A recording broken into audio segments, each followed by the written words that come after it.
It is quite overwhelming. What you see on the news, I will say, does not scratch the surface of the emotional weight of the impact here.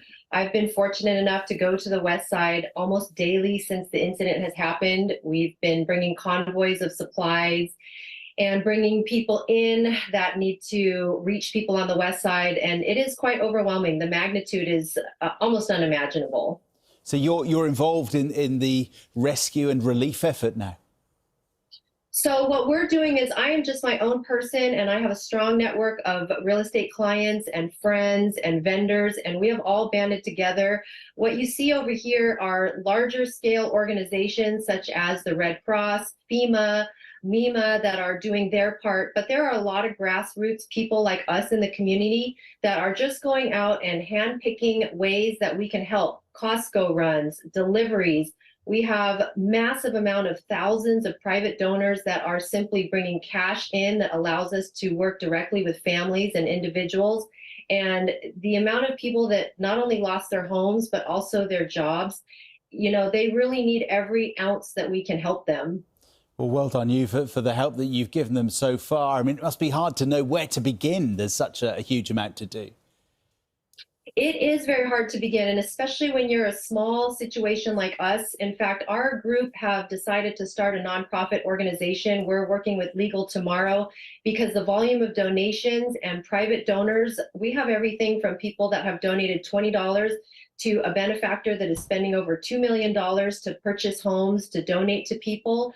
And for someone like me that is not a formal organization, we are literally going on Facebook, making posts asking for people that need help and connecting them with our donors and our contributors and taking them to Target, taking them to Walmart, giving them donations to help one by one. And that's the best we can do for a unorganized group. I suppose the challenge is keeping that going, isn't it? Keeping it sustainable into the long term, because it's going to be weeks, months, maybe years before Maui properly recovers.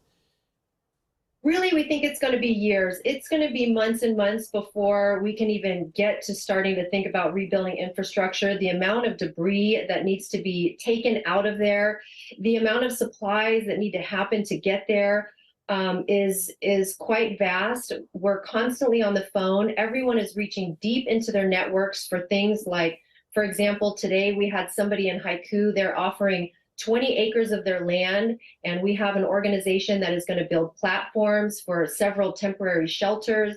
We've found a pipe company that is donating the ability to draw water lines for kitchens and bathrooms. So the big problem that we're going to face in the long haul is we already had a housing crisis here, and we are absolutely skyrocketed into even more of a housing crisis.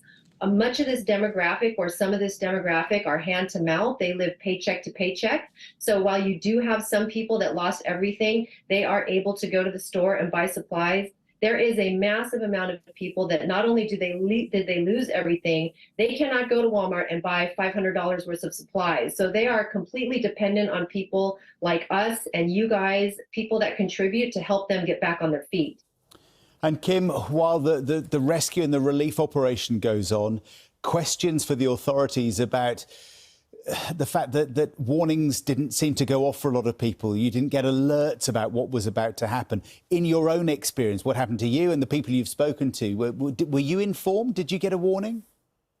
Now, I live in central Maui. I am very fortunate to be on the aid side. We have lots of friends and family that were on West Maui, and I am a lot like you all. We hear conflicting stories.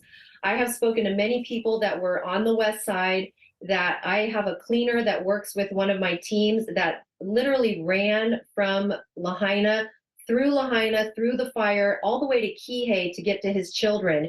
He reported to me that he did hear sirens. He heard all kinds of bells and whistles.